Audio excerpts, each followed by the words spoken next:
Bonjour à tous. Est-ce que vous allez bien ce matin? Bonjour, bonjour, bonjour. Bienvenue à notre école de mercredi. Bonjour, bonjour à TikTok. Bonjour les amis sur TikTok. Bonjour à vous ici dans Zoom. Bonjour Facebook. Comment allez-vous? Nous sommes ici une fois de plus pour notre école de mercredi et je suis heureuse de vous rencontrer. Voilà, je vois les qui sont là. Bonjour Sarah, bonjour Josué, Gaston, bonjour Gladys. Ah, Gladys, contente de te voir ici. Bonjour Brenda. Bonjour à vous sur TikTok. Bonjour les amis. Tapotons le live, partageons aussi sur nos réseaux. On va parler d'un sujet super important aujourd'hui. C'est un sujet dont on ne parle pas toujours. Salut Gladys Laure, contente de te voir vraiment ici connectée aujourd'hui. Voilà. Bonjour les amis, j'ai besoin de deux personnes pour tapoter le live sur TikTok, si vous le voulez bien. Tapoter le live sur TikTok pour augmenter la visibilité, s'il vous plaît. Allons-y, partagez aussi sur Facebook, mettre des cœurs, mettre des likes pour supporter ce live. Je suis en attente que quelques personnes se connectent. Oui, bonjour Sarah, bonne année à toi. Contente de te voir. On va attendre que quelques personnes se connectent pour que nous commençons. En attendant, j'aimerais savoir, avez-vous bien commencé l'année? Qui veut partager avec nous comment tu as commencé ton année? Oui, bonjour. Mélia Afroshop. Bonjour, bonjour, bonjour. Comment avez-vous commencé l'année 2026? Si quelqu'un peut me dire dans le chat, quel est le mot qui décrit le mieux ton année 2026 telle que tu l'as commencée? Un seul mot qui décrit le mieux ton année. C'est quoi le mot qui décrit le mieux ton année?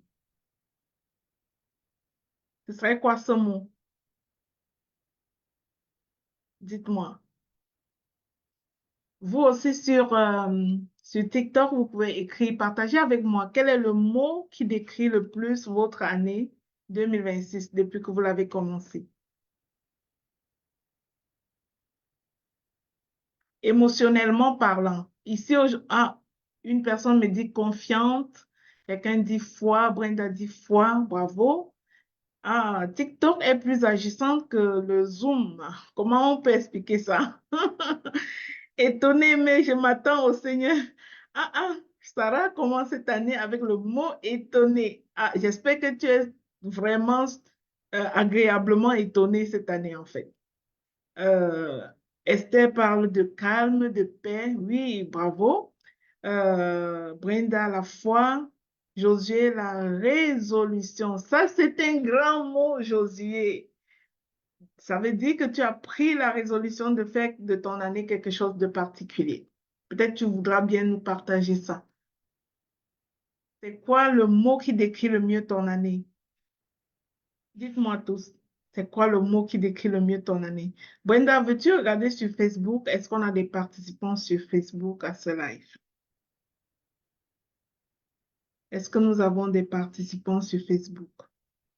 Non, mais Dieu a des meilleurs plans certainement. Super. Ok. Est-ce que les gens mettent des mots? Est-ce que vous avez un mot qui décrit particulièrement votre année? J'aimerais le savoir, les amis. Comment vous l'avez commencé? Aujourd'hui, nous allons parler d'intelligence émotionnelle. Et pour moi, c'est important de voir quel est le mot qui décrit votre année telle que vous l'avez commencé. Quel est ce mot? Quel est ce mot qui décrit votre année telle que vous l'avez commencé?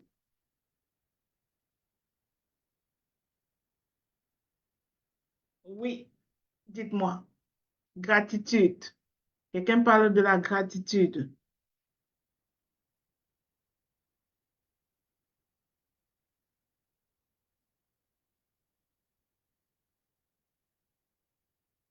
Quelle est l'émotion la plus importante qui conduit vos journées depuis le début de l'année? Quelle est l'émotion la plus importante?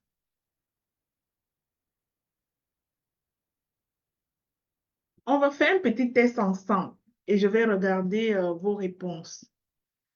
Peut-être vous voulez bien ne pas me partager vos réponses, il n'y a pas de problème, mais faites le test quand même.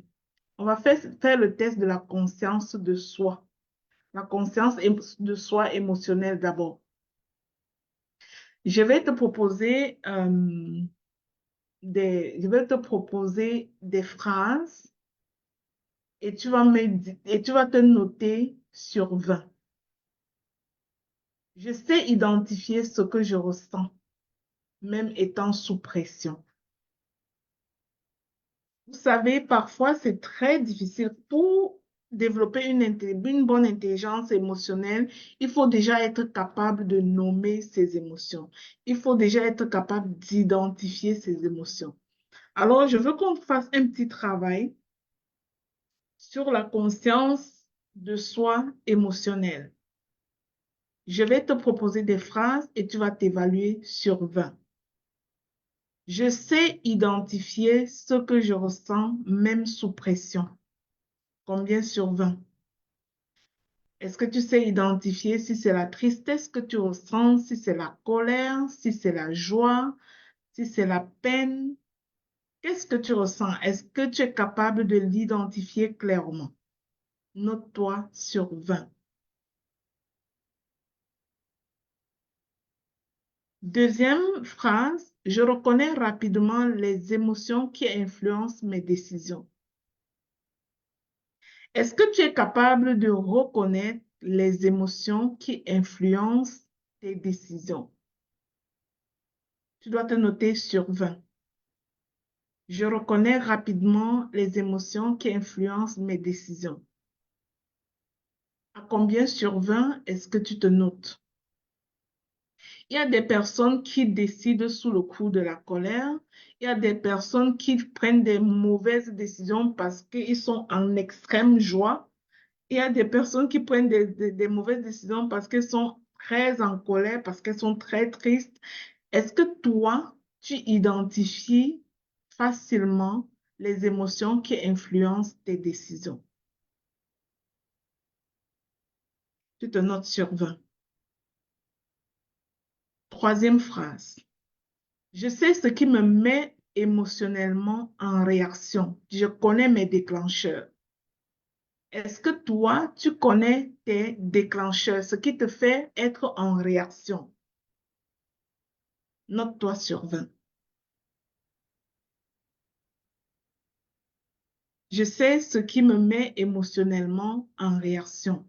Il y a des personnes que lorsqu'ils reçoivent un certain type de mots dans une conversation, c'est comme si on vient de démarrer leur colère en un cas de tour.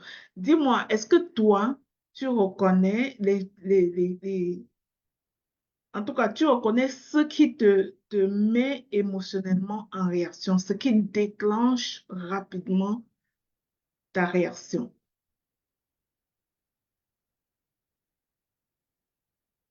Quatrième phrase,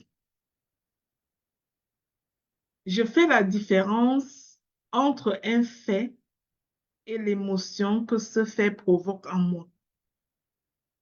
Je sais faire la différence entre un fait et l'émotion que ce fait provoque en moi. As-tu cette aptitude-là? Note-toi sur 20. Un fait, c'est quoi? Par exemple, quelqu'un t'insulte. Ça, c'est un fait. Mais l'émotion que tu ressens est différente de ce fait et ne provient même pas de ce fait. Ça provient de quelque chose d'autre. Je fais la différence entre un fait et l'émotion que ce fait provoque en moi. Tu te notes à combien sur 20?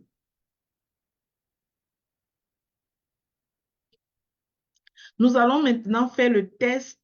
Ça, ce qu'on a d'abord fait, c'est le test de la conscience de soi émotionnelle, dont tu es conscient de tes émotions.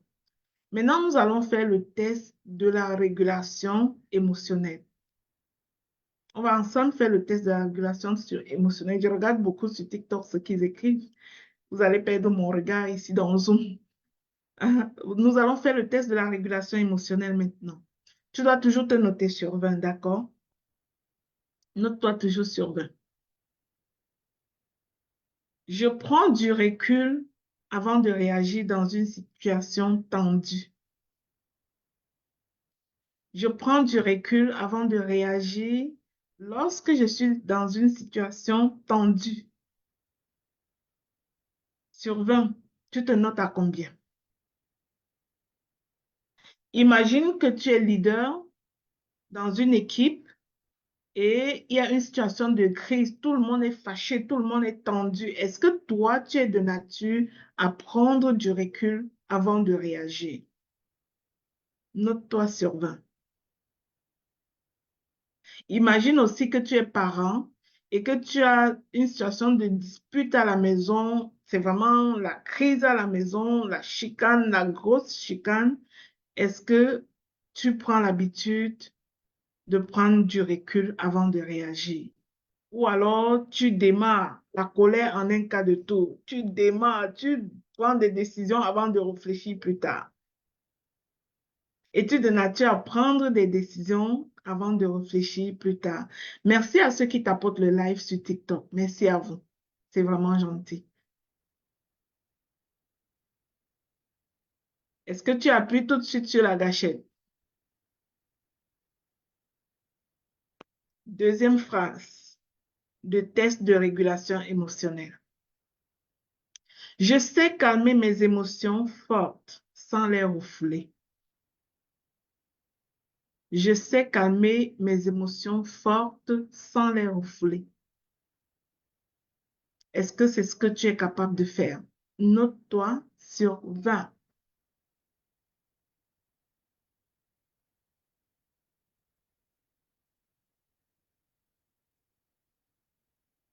Je ne prends pas de décision importante sous le coup de la colère ou de la peur. Je ne prends pas de décision importante sous le coup de la colère et de la peur. Combien tu te notes sur 20 pour cette section? Je ne prends pas de décision importante sous le coup de la colère et de la peur. Combien tu te notes sur 20?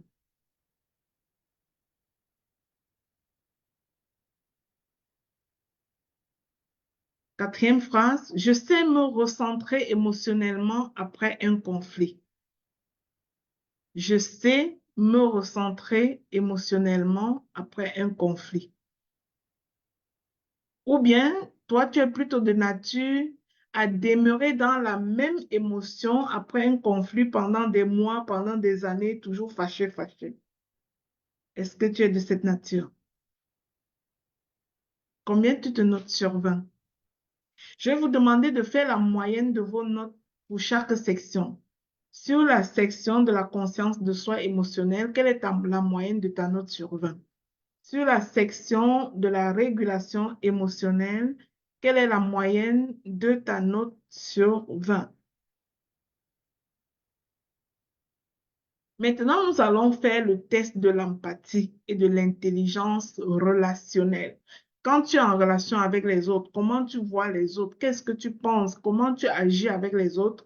On va faire le test de l'empathie et de l'intelligence relationnelle. En 4 phrases, nous allons aller tester ça en fait. Tu dois toujours te noter sur 20. Première phrase. J'écoute réellement les autres sans préparer ma réponse d'avance. Je suis capable de me calmer et d'écouter sans préparer ma réponse d'avance et sans être en train de penser à ce que je vais répondre. J'écoute réellement les autres sans préparer ma réponse d'avance et sans être en train de penser à ce que je vais répondre. Est-ce que tu as cette capacité d'écoute? Note-toi sur 20.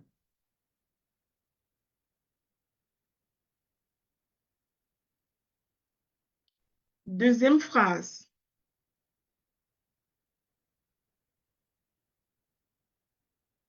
Je perçois souvent les autres Non, plutôt ça. Je perçois souvent ce que les autres ressentent, même s'ils ne le disent pas.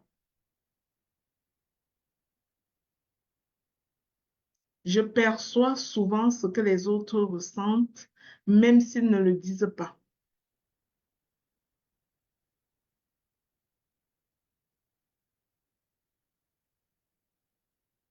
Troisième phrase. Je prends en compte les émotions des autres dans mes décisions. Es-tu de nature à t'en foutre des autres comme leader ou à prendre en compte les émotions des autres dans tes décisions? Souvenons-nous que nous sommes en train de faire le test de l'empathie et de l'intelligence relationnelle.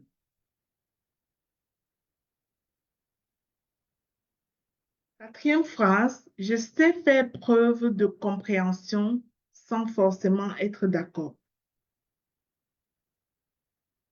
Je sais faire preuve de compréhension sans forcément être d'accord. Est-ce que c'est ton cas? Combien est-ce que tu te notes sur 20 au niveau de l'intelligence relationnelle et de l'empathie? Tu fais la somme et la moyenne. Tu fais la moyenne plutôt de ta note sur les 4 phrases qui ont été proposées au niveau de l'intelligence relationnelle et de l'empathie. Et en dernier lieu, nous allons faire le test de la communication émotionnelle responsable. Première phrase à noter sur 20. J'exprime mes émotions et mes limites sans agressivité. Je suis capable de dire aux gens ce que je ressens sans agressivité. Est-ce que c'est ton cas?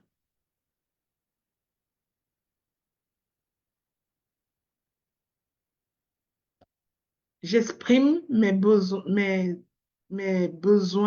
et mes limites sans agressivité. Deuxième phrase. Je sais dire des choses difficiles avec respect.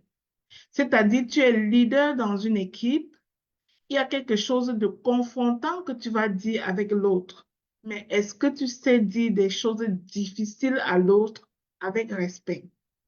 Est-ce que tu es, par exemple, capable de faire une rétroaction à un employé qui fait mal son travail, mais avec respect? Est-ce que tu es capable de faire une rétroaction à ton enfant qui a mal agi, mais avec respect? Ou est-ce que tu es plutôt porté à crier sur ton employé, crier sur ton enfant, crier sur les autres personnes autour de toi lorsque ces personnes font des choses que tu n'approuves pas? Combien est-ce que tu te notes sur 10 à ce niveau? Sur 20, j'allais dire. Troisième élément, je ne projette pas mes frustrations personnelles sur les autres. Ça signifie quoi? Es-tu de nature à transmettre ton stress, ta colère, tout ce que tu vis mal aux autres? C'est-à-dire, peut-être que tu as une difficulté à la maison, du coup, au travail, tu es fâché contre tout le monde. Tu projettes tes frustrations sur tout le monde. Soit parce que tu es mécontent avec une personne, dans la journée, tous ceux qui te saluent, tu ne réponds pas. Tu projettes tes frustrations sur les autres. Est-ce que tu es comme ça? Note-toi sur 20. Quatrième élément, à ce niveau, je prends la responsabilité de mes paroles et de leur impact. Peu importe ce que cela engendre. Je prends la responsabilité de mes paroles et de leur impact, peu importe ce que cela engendre. En d'autres termes, es-tu de nature à te justifier lorsque tes paroles ont un mauvais impact?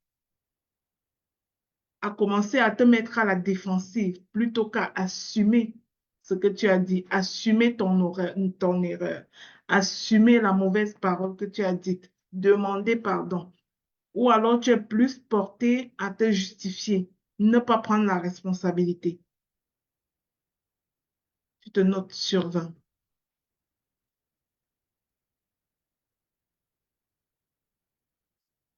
Voilà. On va faire un cinquième bloc. Faites toujours la somme, ou bien on dit quoi, la moyenne de votre note par bloc. On va faire un cinquième bloc qui est l'utilisation des émotions comme levier. Premier point, je considère mes émotions comme des indicateurs utiles pour moi. Lorsque tu as par exemple la colère, est-ce que tu considères la colère comme quelque chose qui vient t'indiquer une chose? En passant, je peux te dire, la colère indique que quelqu'un est en train de franchir tes limites. Et ça ne te demande pas d'arracher tes cheveux, ça ne te demande pas de froisser ta face, ça ne te demande pas tout ça. Mais ça t'indique tout simplement que quelqu'un est en train de franchir tes limites. Mais est-ce que toi, tu considères tes émotions comme un indicateur utile pour toi personnellement? Deuxième point, je sais lire le climat émotionnel d'un groupe ou d'une équipe. En tant que leader d'une équipe, leader dans une famille, est-ce que tu sais lire le climat émotionnel du groupe de personnes en face de toi? Si la tension est déjà en train de monter dans un groupe, est-ce que tu es capable de lire ce climat émotionnel et de savoir le gérer par la suite? Troisième élément, j'utilise mes émotions pour ajuster ma posture de leader. Je m'appuie sur mes émotions pour ajuster ma posture de leader. Est-ce que c'est ce que toi tu fais? Note-toi sur 20. Quatrième élément, je transforme les tensions émotionnelles en occasion de croissance. Maintenant, on va aller à l'interprétation de résultats. Si toi, tu as fait la moyenne à chaque fois, ça veut dire que tu as une note, tu sommes toutes les moyennes des 5 blocs, tu vas avoir une note sur 100. Est-ce que vous pouvez me partager vos notes sur 100? Pouvez-vous me partager vos notes sur 100?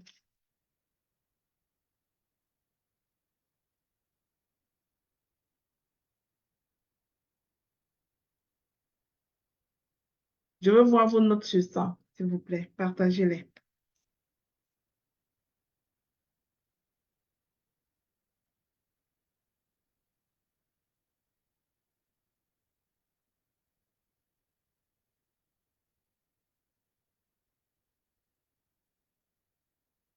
Partagez vos notes sur 100. Je vous laisse un peu de temps pour sommer. Partagez vos notes sur 100.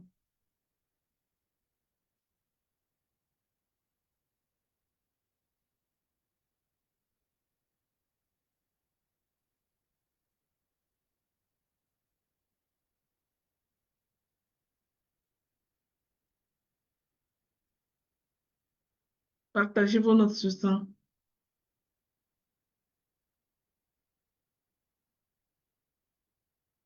Vous savez, le but du live aujourd'hui, c'est d'apprendre à développer notre intelligence émotionnelle. Donc, je peux voir ici que Esther, ah, vous voulez les titres des 5 blocs? Le premier bloc, c'était la conscience de soi émotionnelle, Esther. Le premier bloc, c'était la conscience de soi émotionnelle. Je vous ai proposé 4 éléments à évaluer. Le deuxième bloc, c'est un moment. Oui, le deuxième bloc, c'était la régulation émotionnelle. Je vous ai également proposé 4 éléments à évaluer. Le troisième bloc, c'était l'empathie et l'intelligence relationnelle. Je vous ai proposé 4 éléments. Le quatrième bloc, c'était la communication émotionnelle responsable. Cinquième bloc, c'était l'utilisation de vos émotions comme levier. Est-ce que ça va pour toi? Sergine a 48 sur 100. Les autres, vous avez combien? Hmm. avez combien sur 100? Je vois vos notes sur 20, mais je veux votre note sur 100, c'est-à-dire la somme des notes sur les 4 points, sur les 5 points. Donc, je vais vous donner la 10 à 78 sur 100, bravo. Qui d'autre? Je vois 48 sur 100, 78 sur 100. Ça, c'est l'évaluation de l'intelligence émotionnelle. Allons-y vérifier. On va regarder le résultat ensemble. Le résultat, lorsque votre résultat est entre 78 et 100, vous avez une intelligence émotionnelle élevée. Élevée. Lorsque vous êtes à 78 sur 100. Lorsque vous êtes entre 80, j'allais dire, et 100. Lorsque vous êtes entre 80 et 100, vous avez une intelligence émotionnelle élevée. Lorsque vous êtes situé entre 60 et 79, vous avez une intelligence émotionnelle bonne, une bonne intelligence émotionnelle. De la place pour l'amélioration toujours, bien sûr. Lorsque vous êtes, lorsque vous êtes entre 40 et 59, le cas de Sergine ici, vous avez une intelligence émotionnelle en construction. Il faut continuer le travail là-dessus. Et si vous êtes à moins de 40 sur 100, c'est une alerte. Ce serait difficile pour vous de, de gérer une équipe. Ce serait difficile pour vous de maintenir une cohésion d'équipe. Ce serait difficile pour vous d'être déjà bien. Vous allez être une personne qui va se blesser émotionnellement et très facilement. Si vous êtes à moins de 40, c'est une alerte. Il y a des blessures émotionnelles plus fortes encore, à moins de 40. À 48, comme Sergine, oui, il y en a, mais elle est à la porte de la construction. Elle peut s'améliorer assez rapidement, si elle le veut. 66 sur 100 pour Esther.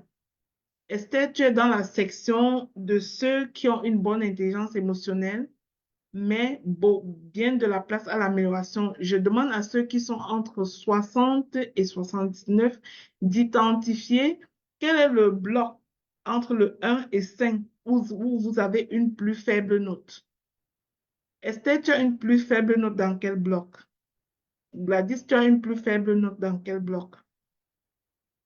C'est dans ce bloc-là précisément que tu dois faire plus de travail pour évaluer, en tout cas, pour développer ton intelligence émotionnelle. Je vous ai nommé les 5 blocs où on a fait l'évaluation. Le premier bloc, c'était la conscience de soi émotionnelle. Je vous ai partagé 4 éléments d'évaluation. Tu sais identifier rapidement ce que tu ressens, même sous pression. Tu reconnais rapidement les émotions qui influencent tes décisions. Tu sais ce qui te met émotionnellement en réaction. Tu fais la différence entre un fait et l'émotion que ce fait provoque en toi. Tu devais te noter sur 20 pour avoir ta note au niveau de la conscience de soi émotionnelle. Maintenant, au niveau de la régulation émotionnelle, je t'ai proposé 4 éléments à évaluer. Première chose, tu prends du recul avant de réagir dans une situation tendue. Sur chaque point, tu vas te noter sur 20, après tu vas faire la moyenne. Tu sais calmer tes émotions fortes sans les refouler. Tu ne prends pas de décisions importantes sous le coup de la colère ou de la peur. Tu sais te recentrer émotionnellement après un conflit ou un échec. C'est-à-dire, ça signifie, tu ne gardes pas longtemps une émotion. Par exemple, tu as un conflit avec quelqu'un. On peut voir des gens qui ont eu un conflit depuis 10 ans. Aujourd'hui encore, ils sont encore là-dedans. Ils sont encore dans la colère qu'avait généré ce conflit-là depuis 10 ans. La relation n'a jamais pu être réparée. Mais est-ce que tu es ce genre de personne qui te recentre émotionnellement après le conflit assez rapidement? Tu dois te noter sur 20 sur ce bloc de régulation émotionnelle. Maintenant, au niveau de l'empathie et de l'intelligence relationnelle, parce que quand on parle d'émotions, on parle aussi de nos relations avec les autres. C'est ce qu'on ressent quand on est en relation avec les autres également. Alors, voilà pourquoi il faut évaluer l'empathie et l'intelligence relationnelle. Et je te propose 4 points à évaluer. Premier point, tu écoutes réellement les autres sans préparer ta réponse d'avance ou sans être en même temps en train de réfléchir à ce que tu vas répondre. Tu prends vraiment le temps de l'écoute pour l'écoute et tu es 100% disponible pour l'écoute. Est-ce que c'est ton cas? Tu te notes sur 20. Tu perçois souvent ce que les autres ressentent, même s'ils ne le disent pas.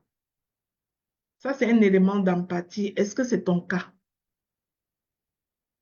Tu te notes sur 20. Tu prends en compte les émotions des autres dans tes décisions. Est-ce que quand tu décides, tu t'en fous de ce que ça va faire aux autres ou bien tu prends en compte les autres dans tes décisions? Je sais faire preuve. Tu sais faire preuve de compréhension sans forcément être d'accord. Dans une situation où tu n'es pas d'accord avec les autres, est-ce que tu entres en crise ou tu comprends les autres, tu comprends leurs points. Tu fais preuve de compréhension de leurs points, même si tu n'es pas d'accord. C'est Ça, c'est l'évaluation de l'empathie et de l'intelligence relationnelle. Tu donnes le droit aux autres d'être eux-mêmes, d'avoir des idées différentes, d'avoir des pensées différentes, d'avoir des habitudes différentes. Est-ce que tu donnes ce droit aux autres? Ça, c'est l'intelligence relationnelle. Maintenant, le quatrième bloc, c'était la communication émotionnelle responsable, où je t'ai proposé encore 4 éléments à évaluer. Tu exprimes tes besoins et tes limites sans agressivité, c'est-à-dire, est-ce que tu es capable de dire à quelqu'un, ce que tu me fais, je ne l'apprécie pas, mais sans agressivité? Ou est-ce que ce que l'autre fait te démarre la colère en un quart de tour? Est-ce que face à ton enfant qui a mal agi, tu es capable d'exprimer tes limites sans agressivité? Ou alors tu cries tout de suite sur ton enfant? Ça, c'est ta note. Ta note à mettre là, c'est sur 20, d'accord? Tu te notes sur 20 selon comment tu te connais. Tu sais dire des choses difficiles avec respect. Souvenons-nous que nous sommes ici dans le cadre d'une école de leadership et je parle des leaders. Par exemple, un leader, c'est quelqu'un qui gère des personnes. Un leader, c'est quelqu'un qui a des équipes. Maintenant, quand tu es avec tes équipes et qu'un membre de ton équipe a fait quelque chose que tu n'approuves pas, est-ce que tu sais dire à la personne, est-ce que tu sais faire une rétroaction à cette personne dans le respect? Ou bien le fait que l'autre fasse quelque chose qui ne te plaît pas, pour laquelle tu n'es pas aligné, tu entres tout de suite en crise. Est-ce que tu es plutôt comme ça? Note-toi sur 20. Est-ce que tu peux l'exprimer avec respect? Je ne projette pas mes frustrations personnelles aux autres. Exemple palpable. Étant parent à la maison, tu as peut-être une mésentente dans le cadre familial et tu es en chemin pour aller au travail. Est-ce que tu transportes l'humeur que tu avais à la maison dans ton lieu de travail et tu partages cette frustration, tu projettes cette frustration aux autres sur le milieu de travail? Est-ce que ça, c'est ta réalité? Est-ce que ça t'arrive d'être mécontent avec ton époux, ton épouse, puis les enfants se ramassent avec cette frustration-là? Est-ce que toi, tu fais ça? Note-toi sur 20 au niveau de ta communication émotionnelle responsable.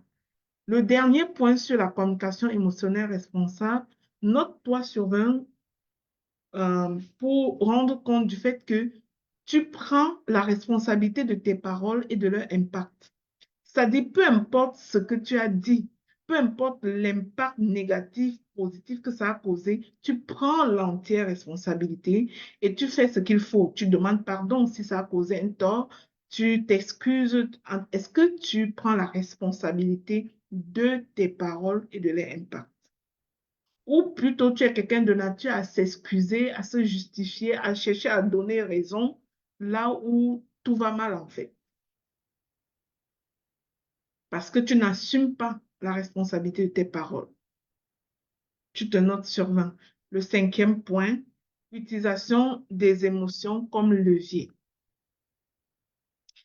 est-ce que tu considères tes émotions comme des indicateurs utiles? Si tu considères tes émotions comme des indicateurs utiles, note-toi sur 20. À quel point est-ce que tu le fais? Tu sais lire le climat émotionnel d'un groupe ou d'une équipe. Tu es chef d'équipe quelque part. Tu es leader d'équipe quelque part. Et tu es en mesure de lire le climat émotionnel du groupe et de t'adapter en fonction du climat émotionnel du groupe. Note-toi sur 20. Troisième assertion, tu utilises tes émotions pour ajuster ta posture de leader. Est-ce que c'est une vérité pour toi? Tu utilises tes émotions pour te comprendre toi-même et ajuster ta posture de leader. Est-ce que c'est une vérité pour toi? Et quatrième assertion, tu transformes les tensions émotionnelles en occasion de croissance. Est-ce que les tensions émotionnelles qui arrivent te permettent d'apprendre des situations? Voilà, ça, c'est les 5 blocs que j'ai répétés. Même les personnes qui étaient en retard ont certainement compris les 5 blocs maintenant et se sont évalués. Dites-moi maintenant, pour ceux qui ne s'étaient pas notés, faites la moyenne de chaque bloc. Vous avez une note sur 20, puis vous additionnez les 5 notes et vous avez une note sur 100. Et maintenant, on va passer aux indicateurs d'interprétation des résultats pour voir votre niveau d'intelligence émotionnelle. Il y a quelqu'un qui dit, moi, je suis perdu. C'est 4 questions par bloc. Est-ce que tu étais en train d'écrire les questions, Esther? Ton but n'est pas d'écrire les questions, c'était de te noter sur 20. Non, mon but était que tu te notes sur 20, donc je ne ralentissais pas pour que tu écrives les questions, en fait. Il fallait juste mettre 1 et tu mets ta note. Bloc 1, 1, tu mets ta note. 2, tu mets ta note, tu vois. Parce que tu as écrit les questions, c'est pour ça que tu es perdu. J'avance plus vite que toi. Donc, du coup, ce test-là, c'était pour vous aider, premièrement, à voir votre niveau d'intelligence émotionnelle et de 2, à décider sur quel bloc vous êtes appelé à faire un peu plus de travail pour vous améliorer au niveau de votre intelligence émotionnelle. Sur quel bloc est-ce que vous êtes appelé à faire plus de travail? Pour ceux qui ont fait leur évaluation, Sergine, tu dois faire plus de travail sur quel bloc? Quel est le bloc où tu as eu le moins de notes le moins de points possible sur 20? C'est précisément à cet endroit-là que tu dois faire des efforts. Le bloc 5, OK. C'est-à-dire savoir réinvestir tes émotions positivement, savoir les réutiliser à ton avantage, c'est là où tu as des difficultés. Donc, tu dois apprendre à le faire. Et voilà, ça, c'est un test important que je voulais vous partager aujourd'hui avant toute chose. Et j'espère que ça vous a permis d'identifier votre niveau d'intelligence émotionnelle. Maintenant, je vais vous partager en quelques minutes des notions, des connaissances sur la notion de l'intelligence émotionnelle en rapport avec le leadership. Vous savez, nous sommes une école de leadership. Ici, c'est notre école de mercredi et c'est toujours un plaisir pour moi de revenir vous rencontrer. Mais avant tout, j'aimerais vous informer, les personnes qui me suivent ici de l'école de mercredi, c'est que j'ai été nominée dernièrement comme finaliste pour pour être la femme extraordinaire de l'année au niveau de l'entrepreneuriat. J'aimerais demander à mon équipe de partager le lien du vote ici dans le chat. Si tu n'as pas encore voté pour moi, je vais t'inviter à voter, s'il te plaît. Donc, tu peux cliquer sur le lien et juste voter. Le vote est très facile. Tu cliques sur le lien, tu vas voir mon nom, Lina Agnès Rosaline. Tu vas aller cliquer sur voter et voter. Si tu l'as voté, laisse-moi savoir dans le chat que tu l'as voté. Je te remercie d'avance. Eh bien, aujourd'hui, ce qui m'intéresse à te partager, après avoir fait ce test de l'intelligence émotionnelle, pour te permettre à prendre conscience de ton niveau personnel d'intelligence émotionnelle, je voudrais te dire que Mon objectif est d'aider les leaders, entrepreneurs et responsables communautaires à comprendre que le plus grand levier du leadership est intérieur. Oui, nous avons tous besoin d'avoir un impact extérieur. Nous avons tous besoin d'avoir de l'influence. Nous avons tous besoin de drainer les équipes, des suiveurs, des followers. Mais ce que j'aimerais te dire, c'est que ton leadership commence à l'intérieur de toi. Et c'est important d'avoir des clés concrètes pour renforcer ton intelligence émotionnelle. Tantôt, nous avons fait les tests, mais maintenant, je vais vous donner des clés. On parle souvent de stratégie, de vision, de performance, mais très peu de la capacité du leader à se gouverner soi-même, à se gérer soi-même. Mais quand tu ne peux pas te gérer personnellement, tu n'es pas qualifié pour gérer les autres. Beaucoup de personnes sont dans des conflits, des échecs, des découragements qui ne viennent pas de leur incompétence, mais qui viennent de leur manque d'intelligence émotionnelle. Il y a des grandes relations que certaines personnes n'ont pas bâties jusqu'aujourd'hui par manque d'intelligence émotionnelle. Parce qu'elles sont arrivées à un lieu, avoir une bonne connexion, et parce que quelqu'un a dit un petit mot qui les a frustrées, elles sont parties de là rapidement. Parce qu'elles n'ont jamais pu donner le droit à quelqu'un de penser différemment. Elles n'ont jamais pu donner le droit à quelqu'un d'être différent, mais de fonctionner quand même avec eux. Donc, lorsque tu manques d'intelligence émotionnelle, ça peut être un très grand obstacle pour toi au niveau de ton leadership, au niveau de ton succès. Avez-vous déjà vu quelqu'un qui gâte une relation d'affaires à cause d'un petit mot déplacé? Avez-vous déjà vu quelqu'un qui chasse un employé extrêmement compétent, tout simplement parce que l'employé a pensé différemment sur un sujet donné, qui n'a même rien à voir avec sa compétence pour l'entreprise? Donc, des fois, nous échouons et nous détruisons nos relations, notre vie par manque d'intelligence émotionnelle. Et maintenant, je veux que vous me dites en commentaire, selon vous, quelle émotion vous met le plus en difficulté dans votre rôle de leader? Ne pensez pas au leader seulement comme quelqu'un qui a des entreprises. Ne pensez pas au leader seulement comme quelqu'un qui gère des communautés. Voyez-vous comme un leader. Si vous avez même déjà un groupe d'amis et que vous êtes dans votre groupe d'amis, vous pouvez exercer un certain leadership dans votre groupe d'amis. Si vous êtes parent à la maison, vous êtes déjà leader dans votre famille. Mais quelle émotion vous met le plus en difficulté dans votre rôle de leader? J'aimerais voir. Partagez-moi ça dans le chat.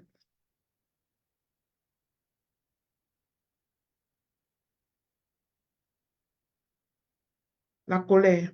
Pour Esther, c'est la colère. Mhm.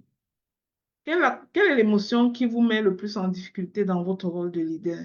Qui vient gâter vos choses, en fait? La colère aussi. Vous savez, pour certaines personnes, c'est la joie aussi, hein. Avez-vous déjà vu quelqu'un qui, lorsqu'il est en joie, il prend des mauvaises décisions? Il ne se contrôle plus. Beaucoup de personnes parlent de la colère, la colère, la colère, la colère. Je pense qu'on va avoir une école de mercredi où on va vraiment traiter de cette émotion de la colère ensemble. La frustration. OK. N'avez-vous jamais vu quelqu'un qui décide mal lorsqu'elle est en joie? Ou bien qui achète des choses facilement lorsqu'elle est en joie? Elle dépense tout son argent et elle réfléchit seulement après qu'elle a déjà donné la bière à tout le monde. Donc, la joie aussi peut être une émotion qui fait défaut au niveau de votre leadership, en fait. En leadership, normalement, tout doit être mesuré. Il est question de mesurer, de ne pas être dans l'excès. L'excès nuit, même si c'était la joie. L'excès va nuire. Donc, maintenant, la première clé que je vais vous donner aujourd'hui, c'est de vous connaître émotionnellement. La première clé, c'est de te connaître émotionnellement. Te connaître émotionnellement. Tu ne peux pas diriger efficacement les autres quand tu ne te connais pas toi-même. Impossible. Tu ne peux pas diriger efficacement les autres alors que tu ne te connais pas toi-même. Les émotions sont des indicateurs internes. Et être en mesure d'identifier tes émotions, c'est d'être en mesure d'identifier tes déclencheurs. Ce qui déclenche le stress chez toi, tu dois être en mesure d'identifier. Ce qui déclenche la peur chez toi, ce qui déclenche la frustration chez toi, tu dois être en mesure de l'identifier. Et lorsque tu méconnais tes émotions, cela t'amène à prendre des décisions maladroites en fait. Si tu sais par exemple ce qui déclenche la colère chez toi et que tu es dans une telle situation, tu vas t'abstenir de prendre des décisions en ce moment-là parce que tu sais que tes décisions, tu ne les prends pas en pleine conscience. C'est ta colère qui s'exprime et non toi-même. Donc, il est important de connaître, identifier tes émotions, de te connaître émotionnellement. Par exemple, beaucoup de leaders croient être fermes alors qu'ils sont simplement sous tension émotionnelle. Tu vois un leader qui dit, je décide avec fermeté jusqu'à ce qu'il colle le poing sur la table, alors qu'il est tout simplement en train d'exprimer une colère. Et très souvent, quand cette colère-là va passer, ce leader-là va regretter la décision qu'elle a prise. Donc, la fermeté ne doit pas être confondue à la colère. Pour vous assurer de prendre une décision ferme, il faut vous assurer d'être émotionnellement stable pendant que vous prenez cette décision. Il faut vraiment vous assurer d'être émotionnellement stable. Ça, c'est super important. Merci les amis sur TikTok. Bonjour à vous. Content de vous voir.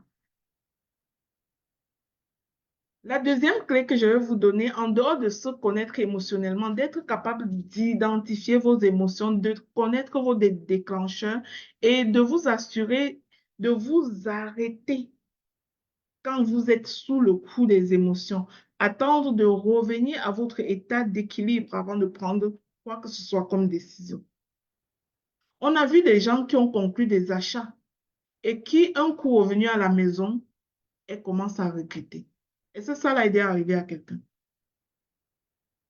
Est-ce que ça vous est déjà arrivé de conclure un achat et un coup que vous revenez chez vous, vous êtes déjà en train de regretter? C'est parce que vous n'avez pas attendu d'être stable émotionnellement pour décider. Donc, ce n'est pas seulement la colère qui influence. Vous voyez que même le fait d'être enthousiaste influence votre leadership à un certain niveau, influence vos décisions à un certain niveau. Généralement, dans la décision de l'achat, c'est l'enthousiasme en fait. C'est l'enthousiasme. Ce n'est même pas, c'est pas la colère, c'est l'enthousiasme.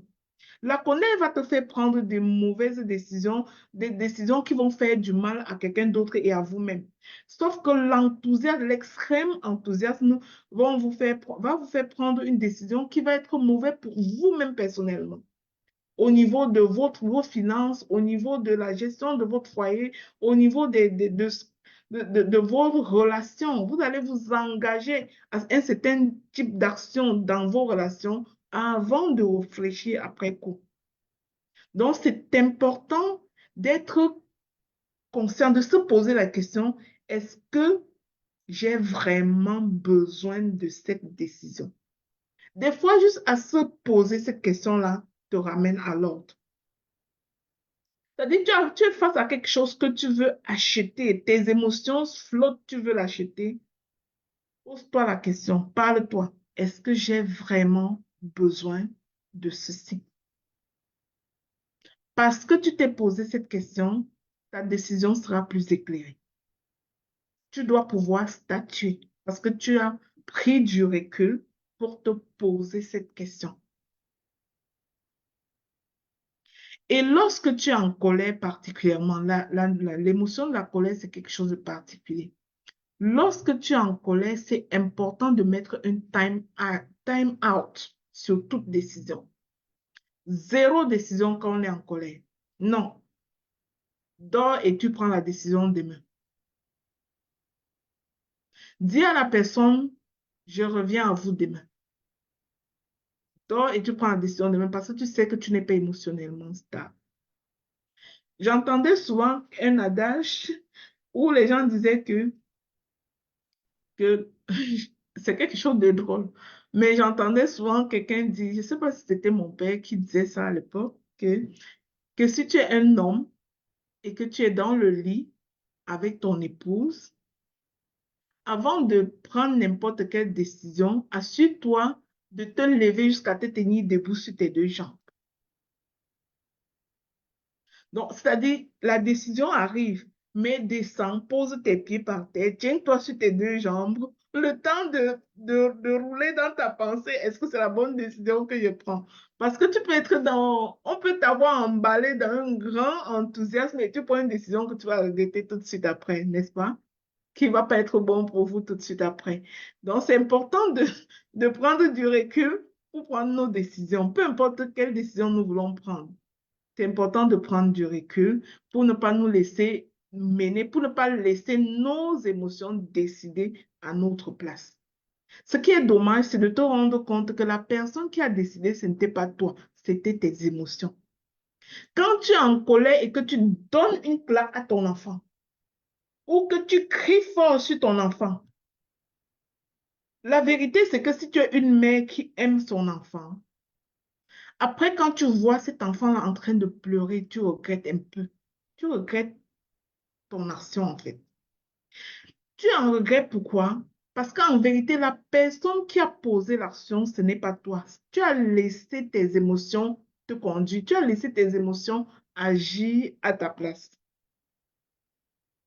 Là où tu étais censé prendre du recul, tu n'as pas pris du recul et tu as laissé l'émotion impulser un mouvement que tu ne contrôles pas. Et tu commences à regretter juste après coup. Donc, ça, c'était pour le premier point. Brenda, je vais te demander d'accueillir ceux qui arrivent, s'il vous plaît. Je ne sais pas si tu es même encore ici, parce que je vois qu'il y a des gens qui ont traîné longtemps en salle d'attente. Je vais mettre Sarah, elle va m'aider. D'accord.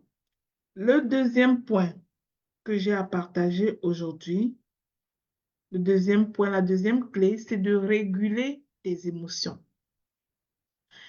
Être émotionnellement intelligent, puisque nous parlons de l'intelligence émotionnelle, être émotionnellement intelligent, ça ne signifie pas que tu ne ressens rien. Ça ne signifie pas que tout ce qui se passe tu ne ressens absolument rien. Ça ne signifie pas que tu es devenu un mur. C'est tout simplement savoir quoi faire avec ce que tu ressens. Être émotionnellement intelligent, c'est savoir quoi faire avec ce que tu ressens. Il y a une différence entre réagir et répondre. Beaucoup de personnes, lorsqu'elles sont prises dans les émotions, réagissent au lieu de prendre le temps de répondre, c'est-à-dire de poser l'action qu'elles sont censées faire dans ce contexte. Il est important de favoriser le ralentissement émotionnel avant toute action, avant toute parole qui va sortir de ta bouche. Voilà pourquoi beaucoup de parents sont en colère et crient sur leurs enfants. Parce qu'il y a un problème au niveau de la régulation des émotions. Elles réagissent, c'est-à-dire l'action de l'autre vient être comme un interrupteur. L'enfant parle et c'est comme s'il vient d'allumer un interrupteur qui réagit. Tu sais, quand tu baisses l'interrupteur, bah, la lumière éclaire, tout simplement. Mais il y a des gens que leurs émotions sont comme ça.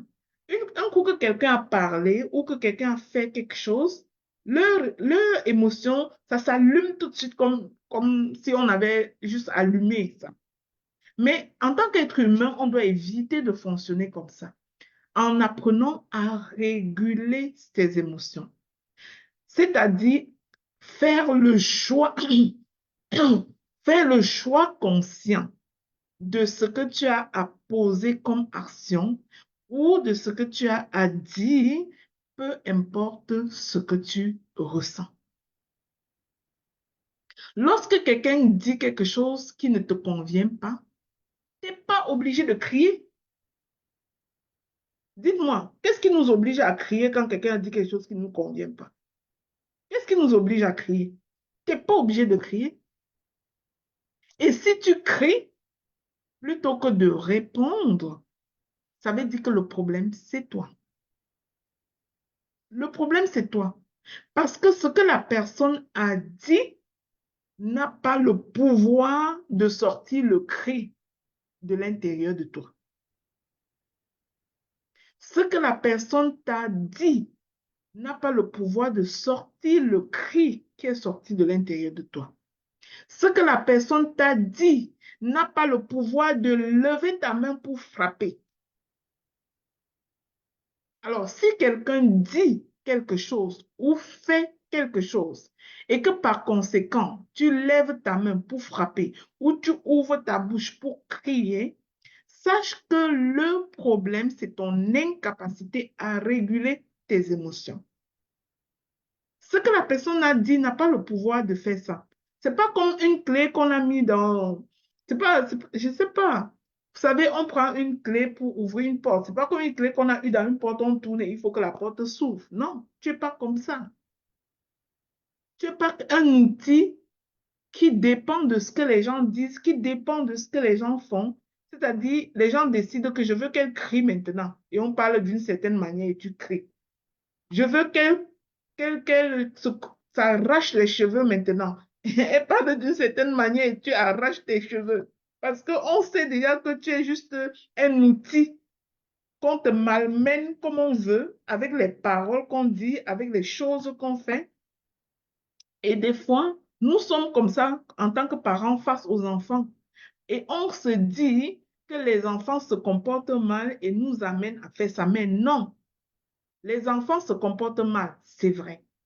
Mais la mauvaise action de l'enfant ou sa mauvaise parole n'a pas le pouvoir de sortir le cri qui est sorti de ta bouche. N'a pas le pouvoir de lever ta main pour frapper. Non, ça n'a pas ce pouvoir. Ce qui te fait lever ta main pour frapper, c'est ton incapacité à réguler tes émotions. Ce qui te fait ouvrir ta bouche et crier et hurler, c'est ton incapacité à réguler tes émotions. Lorsque tu es en couple et que ta femme dit un mot, puis tu cries, tu hurles comme un lion dans la maison, ce qu'elle t'a dit n'a pas le pouvoir de sortir ce hurlement de toi. C'est juste toi. C'est toi-même qui as sorti le hurlement. Pour preuve, là où tu as hurlé, quelqu'un d'autre aurait tout simplement dit à cette femme-là, je ne suis pas d'accord avec toi sur ce point. Tout simplement. Là où tu as élevé ta main pour frapper, quelqu'un d'autre aurait tout simplement dit, est-ce que tu réalises que tu viens de mal faire? Tout simplement. Donc, ce que l'autre fait, ce que l'autre dit, ce que l'autre pense, n'a pas le pouvoir de te rendre aigri. Si tu es aigri, c'est ton incapacité à réguler tes émotions. Et si tu es un leader d'équipe, dans une équipe, tu es un leader dans ton entreprise et que les paroles d'un employé, les agissements de celui qui fait le nettoyage, tout le monde est devenu un démarreur pour toi. Hein? Dès que quelqu'un a dit quelque chose, tu as déjà démarré. Dès que quelqu'un a fait quelque chose, tu as déjà démarré. Tu vas mourir bientôt. Tu vas faire l'accident en route parce que c'est grave. Tu démarres trop vite en fait. Oh là là, je suis désolée les gens de TikTok. Je ne sais pas si le live TikTok, il y a un certain temps qu'il ne faut pas dépasser. Hein. Souvent mes lives TikTok se coupent seuls. Les amis, dites-moi, je ne suis pas professionnelle en ça. Les gens de Normalement, non. TikTok, Normalement, Nina, ça ne devrait pas se faire comme ça. Peut-être qu'il y en a qui signalent souvent les lives là, qui font que. Sinon, normalement, tu peux faire autant de temps que tu veux, hein. parce que là, je vois le live prendra fin dans 4 minutes et je ne sais pas pourquoi j'ai même pas touché le téléphone. Donc, puis Hein? là, c'est habituel comme ça. Je me suis dit peut-être qu'il y Ou a bien vous un... avez programmé votre live. Non, rien de tout ça. Donc, on va continuer, on va les oublier. On va oublier ceux de TikTok. Venez nous trouver dans Zoom ou bien allez sur Facebook. Allez sur la page Lina Rosaline sur Facebook. Vous allez continuer à suivre si ça s'arrête sur TikTok. On ne va pas s'en faire pour ça. Donc, je voulais inviter tout le monde ici à prendre conscience de ce que je viens de dire. C'est très important. Souviens-toi que si tu dépends des réactions des autres, si tu dépends de ce que les gens disent, si tu dépends de ce que les gens font, ça veut dire que le matin que moi j'ai envie que tu passes une mauvaise journée, je te dis un mot, puis je décrète sur ta journée, tu fais comme je veux. Est-ce que c'est normal alors que tu sois comme ça? Ça veut dire que le matin que je veux que tu pleures toute la journée, je m'arrange, je te dis un mot. Est-ce que c'est bon alors que tu sois comme ça? Donc, il faut comprendre que tu n'es pas appelé à réagir. Tu es appelé à répondre si tu veux répondre. Et même, tu n'es même pas obligé de répondre à tout. Tu n'es même pas obligé. Souviens-toi, je l'ai dit basiquement pour que tu le comprennes, que ce que l'autre dit, ce que l'autre fait, n'a pas le pouvoir de déclencher quoi que ce soit en toi. Oui, tu peux prendre acte que tu n'as pas aimé ça, mais ne pas aimer ne signifie pas crier. Qui ici pense que ne pas aimer signifie crier? Quelqu'un peut faire quelque chose que tu n'aimes pas, c'est normal. Mais est-ce que ne pas aimer signifie crier? Est-ce que ne pas aimer signifie commencer à donner les coups de poing? Mais si tu es vraiment quelqu'un qui a des équipes au travail et que tu es pour la pensée unique, tout le monde doit tout penser comme tu veux. Tout le monde doit toujours dire comme tu veux. Tout le monde doit toujours agir comme tu veux pour que tu sois en paix. Bienvenue à la crise cardiaque parce que tu n'auras jamais un monde où tout le monde fait comme tu veux. Jamais, jamais.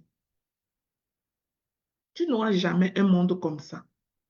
Et des fois, c'est un membre de ton équipe, tu as juste besoin de son expertise. Tu n'as pas besoin des affaires qu'il dit. Il y a des gens dans ton équipe là, que tout ce dont tu as besoin, c'est son expertise. Il n'est pas ton ami, il n'est pas ta famille, il n'est pas ton époux, il n'est rien de tout ça.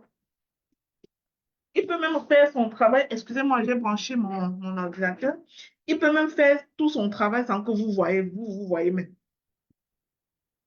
Donc, des fois, ne nous laissons pas entraîner dans la déstabilisation émotionnelle pour venir détruire notre productivité, venir détruire notre leadership, venir détruire ce que nous construisons. Vous comprenez donc pourquoi il est tellement vital de développer son intelligence émotionnelle. Et quelqu'un qui régule bien ses émotions a le droit de répondre à l'autre en nommant comment tu ressens. Tu peux dire à ton employé, lorsque tu m'as parlé comme ça, voilà comment je me suis ressentie. Je mets une limite à ça, ne reproduis plus ça.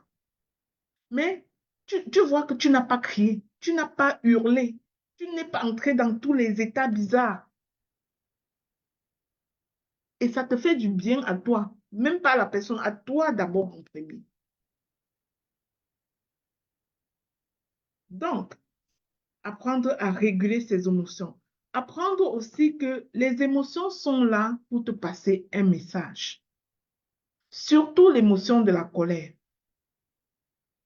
Chaque fois que tu es en colère, ton corps est en train de te passer un message particulier. En tout cas, pour toutes les émotions, c'est ça. Chaque fois que tu ressens des émotions, c'est comme si ton tableau de bord est en train de te parler. C'est comme si tu as un tableau de bord émotionnel qui est en train de te parler. Et je vais faire une métaphore avec le tableau de bord de la voiture. Si tu es quelqu'un qui conduit habituellement une voiture, tu sais que devant toi, à ta place de chauffeur, tu as, à ta place de chauffeur, tu as un tableau de bord avec des indicateurs, n'est-ce pas? Et des fois, ce tableau de bord-là te communique une certaine information, peut-être en t'affichant une certaine icône. Par exemple, lorsque tu manques de carburant, lorsque tu manques de carburant, je vais vous montrer ça. J'espère que nous tous, si nous tous nous conduisons la voiture, nous devons comme savoir ça. Je vais vous montrer un peu ça. Hum, tableau de bord de voiture.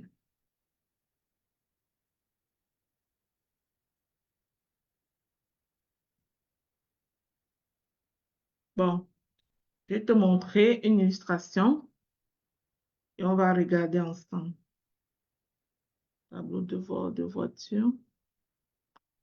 Je veux qu'on regarde ça pour que ça te permette de comprendre tes émotions, en fait. Pour que ça te permette de comprendre ce que c'est que les émotions. Et que à partir d'aujourd'hui, tu quittes la colère, n'est-ce pas? Ou bien que tu saches gérer ta colère. Je vais vous montrer ça.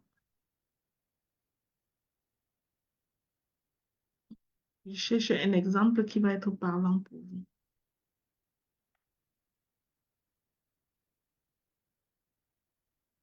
Bon, je vais prendre ça.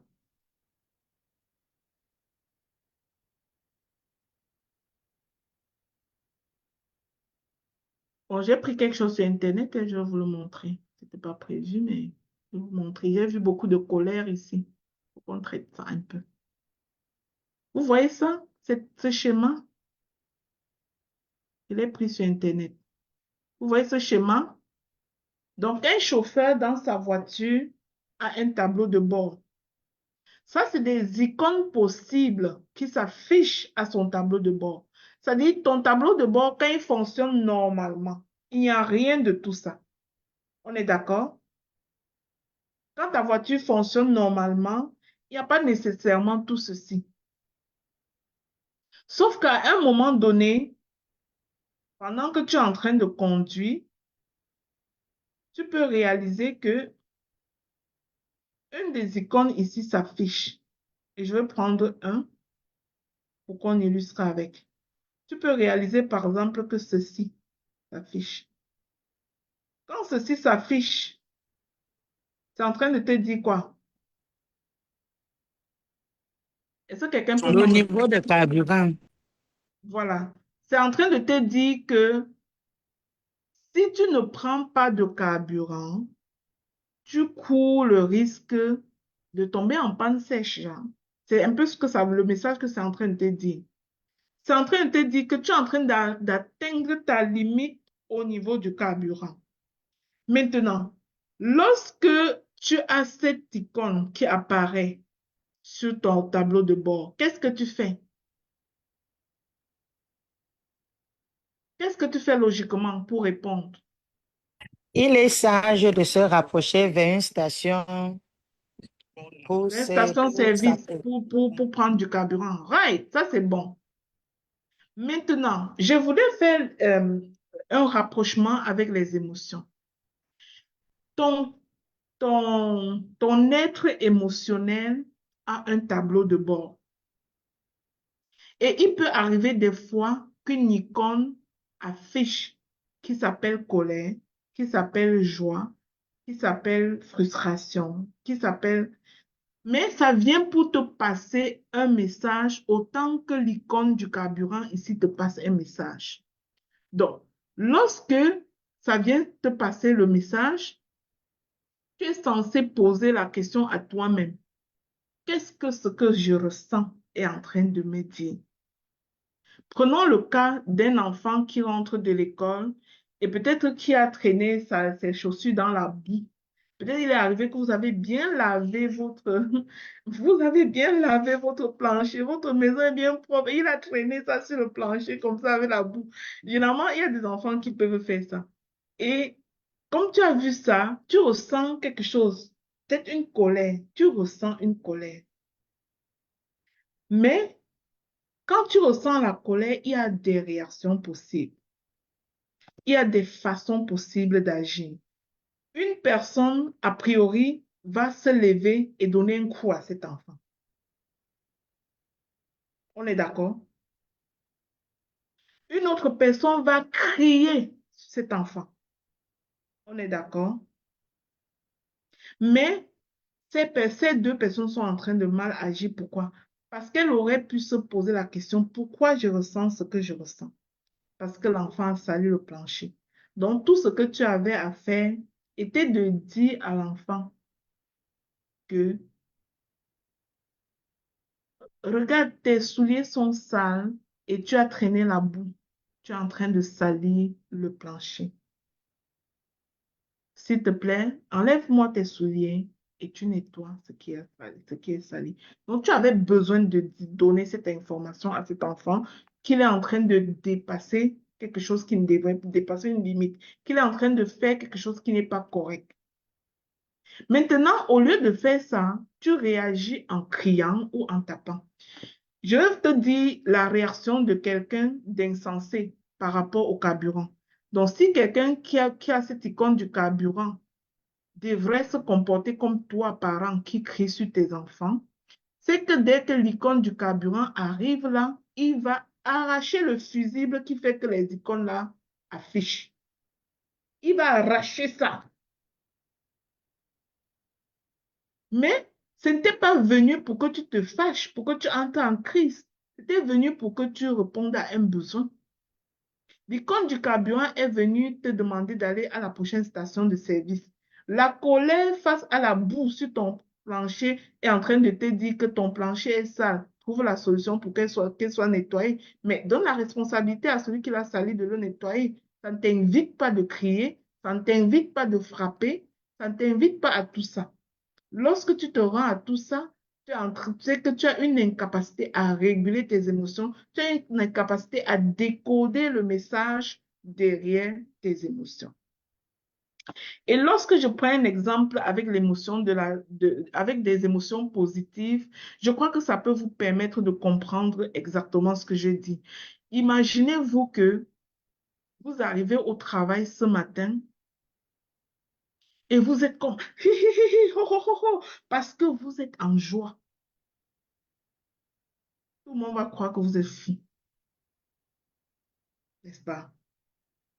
Donc, même lorsque vous êtes en joie, la joie est en train de vous donner une information particulière.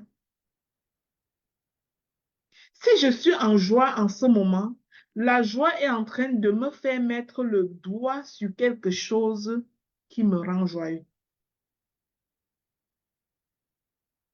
Si j'apprends une bonne nouvelle aujourd'hui que j'ai réussi mon examen à l'école, parce que je vais à l'école, ça me met en joie.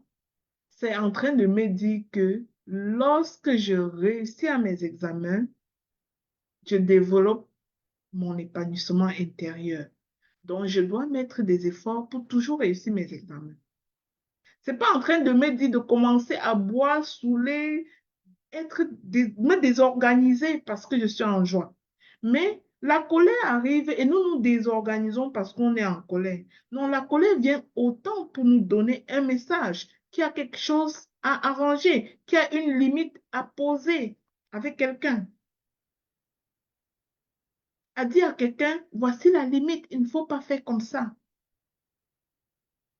Mais des fois, on ne régule pas et on tombe dans l'exagération. Et ça nous fait du mal d'abord à nous-mêmes.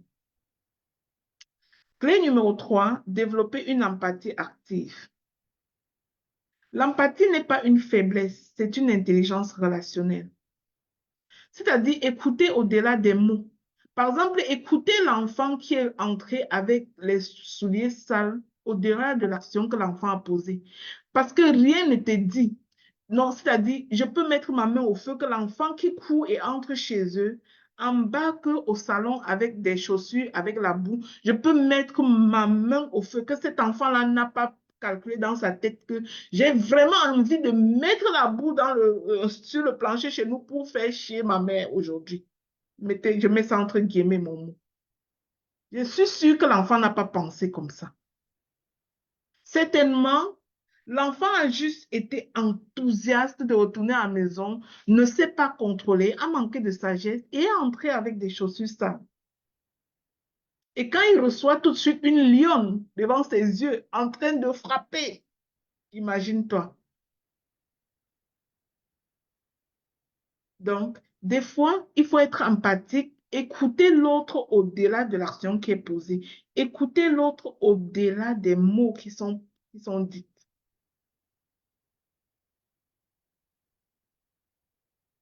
Donc, des fois, il faut aussi apprendre à comprendre sans cautionner. Comprendre sans cautionner. Peut-être ton époux a pris l'habitude de boire un verre de plus. Tu ne cautionnes pas ça. Tu n'as pas besoin de crier. Dis-lui, je te comprends. À force d'en prendre chaque jour, tu commences à en prendre plus, mais je ne suis pas d'accord. Pas besoin de crier. Pas besoin d'hurler. Donc, nous devons, dans nos relations, apprendre à créer un climat de sécurité émotionnelle. Les équipes dans les organisations quittent les organisations à cause de l'insécurité émotionnelle du milieu. Quand les environnements sont émotionnellement insécures, personne n'a envie d'être là. Imagine que tu sais vraiment que quand tu viens dans ce live ici et que tu donnes un petit commentaire dans le chat, ça fait partie de toutes sortes d'émotions et on commence à te répondre n'importe comment. Est-ce que le mercredi prochain, tu as envie de venir ici? Je pense que non. Donc, quand un environnement est insécure émotionnellement, les gens ne veulent pas y rester. Or, comme leader, tu es leader parce que tu es avec les gens. Tu ne dois pas chasser les gens avec ton attitude émotionnelle, tu vois. Donc, important d'apprendre à réguler ses émotions. Clé numéro 4, communiquer avec responsabilité émotionnelle. Les leaders émotionnellement matures ne déversent pas leurs émotions sur les autres. Ils prennent le temps de revenir sur un sujet plus tard.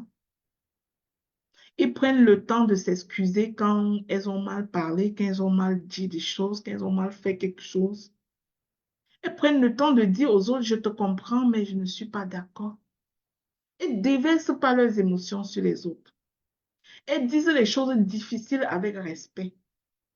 C'est-à-dire, l'autre a mal agi, mais je fais une rencontre de feedback avec respect.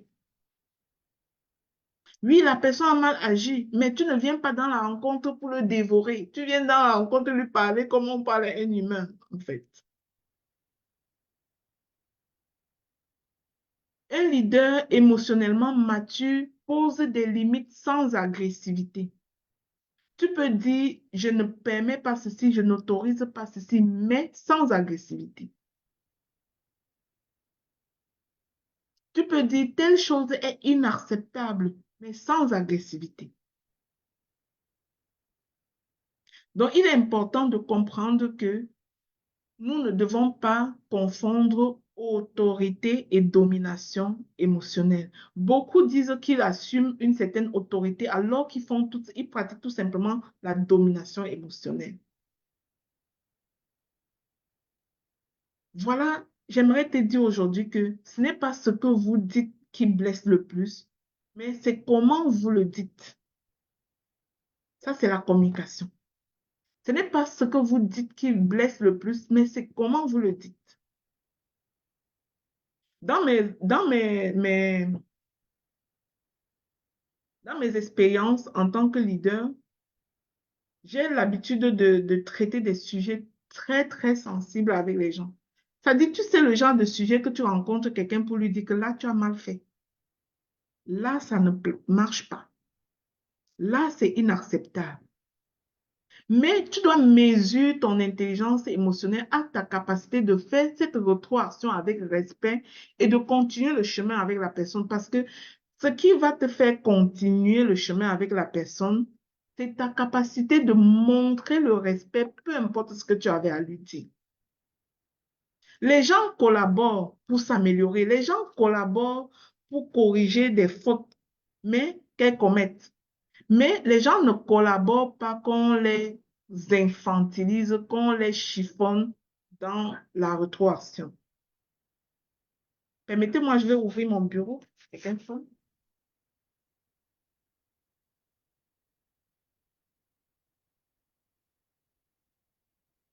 Merci. Donc, et le dernier point que j'avais à vous donner comme clé pour travailler votre intelligence émotionnelle, le dernier point que j'ai, c'est de transformer les émotions en levier de performance. C'est précisément ça l'importance des émotions. C'est pour ça qu'on les ressent, les émotions. On les ressent pour que ça nous aide à nous améliorer, pour que ça nous aide à changer notre posture, pour que ça nous aide à améliorer notre façon d'interagir avec les autres. Parce que quoi? Parce que les émotions sont des signaux personnels. Ce ne sont pas des obstacles. Ça ne vient pas pour nous enrager. Ça ne vient pas pour nous rendre agressifs à l'égard des autres. Ça ne vient pas pour détruire nos relations. Ça vient pour nous donner des messages. Souviens-toi que le chauffeur, lorsqu'il est sur sa place en train de conduire et qu'il voit cette icône qui lui montre qu'il lui manque du carburant, qui voit cette icône-là qui lui montre qu'il lui manque du carburant, les autres personnes dans la voiture ne voient pas. Et c'est la même chose avec tes émotions. Les autres ne voient pas et les autres n'ont même pas besoin de voir. C'est juste toi qui vois parce que c'est ton message personnel, c'est particulier, c'est privilégié, c'est pour toi et tu as à répondre, tu as c'est-à-dire à combler ce besoin puisque ça vient indiquer un besoin. Ta colère vient t'indiquer que tu dois mettre une limite avec quelqu'un. Tu n'es pas obligé de mettre la limite là dans la seconde qui suit. Tu peux mettre la limite là demain, même dans 3 jours, même dans 4 jours. Ta colère vient t'indiquer que tu as une limite à mettre avec quelqu'un. Tu n'es pas obligé de la mettre la limite tout de suite si tu ne peux pas te contenir, si tu ne peux pas retrouver l'équilibre rapidement. Tu peux mettre la limite là même dans une semaine en disant, il y a une semaine, il y a eu telle situation. Je voulais qu'on revienne dessus pour mettre j'ai besoin de mettre telle limite avec toi. Je pense qu'il ne faut pas faire ci. Je ne tolère pas que ce soit fait comme ça. Et quand tu te donnes ce temps, tu gagnes la force de parler plus posément. Tu gagnes plus de tranquillité dans ta communication avec les autres. Et tu gagnes aussi du respect face aux autres. D'accord? Tu préserves tes relations en même temps. Et là, j'ai terminé. Ça a été long. J'ai terminé le live d'aujourd'hui. Avez-vous des questions? Avez-vous des questions? Est-ce que ça vous a aidé? Beaucoup, beaucoup, beaucoup, beaucoup. En tout cas, pour moi, ouf, ça m'a beaucoup aidé. C'est qui? C'est Merci maman beaucoup. Godfrey? Non, non, non, c'est glorieuse. Iré glorieuse. Ah, super. Merci. C'est bon si ça t'a aidé. Parfait. Merci. Mhm. Ok, Destinée.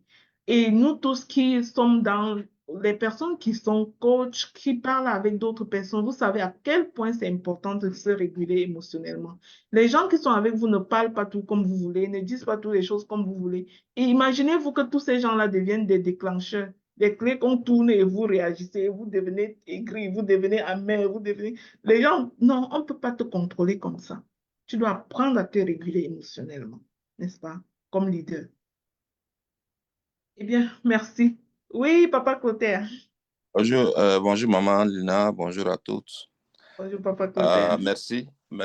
Bon, j'ai pas l'occasion, souvent ça coïncide pas avec mes heures de pause, mais cette fois-ci là, j'ai eu l'opportunité. Tout simplement, c'est pour dire merci. Merci parce que effectivement, les émotions, c'est quelque chose que nous devons comprendre que c'est quelque chose de naturel. Ça fait partie de notre vie de tous les jours. Et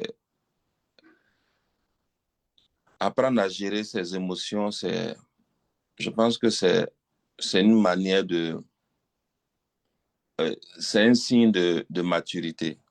C'est un signe comment on appelle ça, de maîtrise de soi. Parce que nous avons vu qu'il y a beaucoup de personnes, des grands leaders qui sont tombés tout simplement parce qu'on a su jouer sur les émotions. On a su toucher là où ils étaient sensibles, là où ils perdaient contrôle, ils perdaient pied. Et je pense que c'est un exercice que nous devons tous mettre en pratique, en commençant déjà même par la famille. Parce que nous avons les enfants, nous savons que c'est pas facile. Donc, c'est vraiment un exercice au quotidien. Et puis, avoir de telles clés, ça va nous permettre de nous exercer avant qu'on soit utile à l'extérieur. Il faut qu'on soit utile d'abord à l'intérieur parce que c'est vraiment très important. Donc, c'était juste pour dire merci. Merci pour les clés. Et puis, c'est vraiment très apprécié. Merci. Ça me fait plaisir. Merci tout à fait. Pour pouvoir être leader à l'extérieur, il est important de l'être à l'intérieur et il est important de savoir se gérer déjà soi-même parce que tant qu'on ne peut pas se gérer soi-même, tant qu'on ne peut pas se réguler émotionnellement, on n'est pas apte pour gérer les autres. On va se faire du mal en étant avec les autres.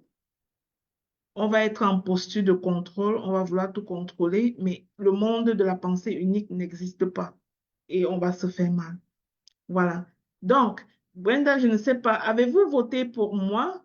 Je ne vois pas le lien. Est-ce que Brenda avait partagé le lien ici?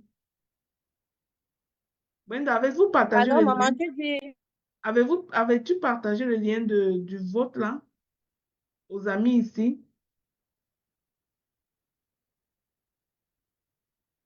Ne quittez pas encore, s'il vous plaît. Faites ce vote-là, s'il vous plaît. ok, maman, je mets le lien tout de votre vote. suite. Accordez-moi votre vote avant de quitter. Mets le lien ici, s'il te plaît. Au fait, pour ceux qui ne savent pas, j'ai été tout simplement nominée et je suis finaliste au concours de la femme extraordinaire dans la rubrique entrepreneur. Donc, oui, pour ceux qui ont déjà voté, merci beaucoup. Mais je ne suis pas sûre que tout le monde a voté ici. Donc, si vous n'avez pas voté, cliquez sur le lien et accordez-moi votre vote. Merci d'avance.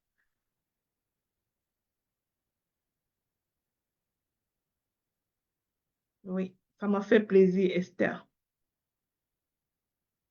Donc, rendez-vous, on va se revoir mercredi prochain. Pour ceux qui sont connectés pour la première fois, nous sommes toujours connectés ici tous les mercredis à 12 heures pour notre école du mercredi. Nous parlons des sujets importants en lien avec le leadership, le développement personnel, la productivité, les résultats, la planification, la discipline, la guérison intérieure, la guérison émotionnelle.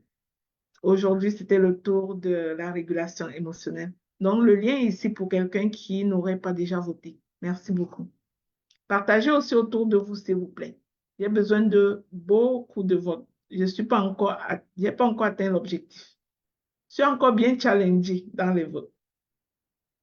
Partagez le lien autour de vous. Faites voter une personne, 2 personnes autour de vous, s'il vous plaît. Merci.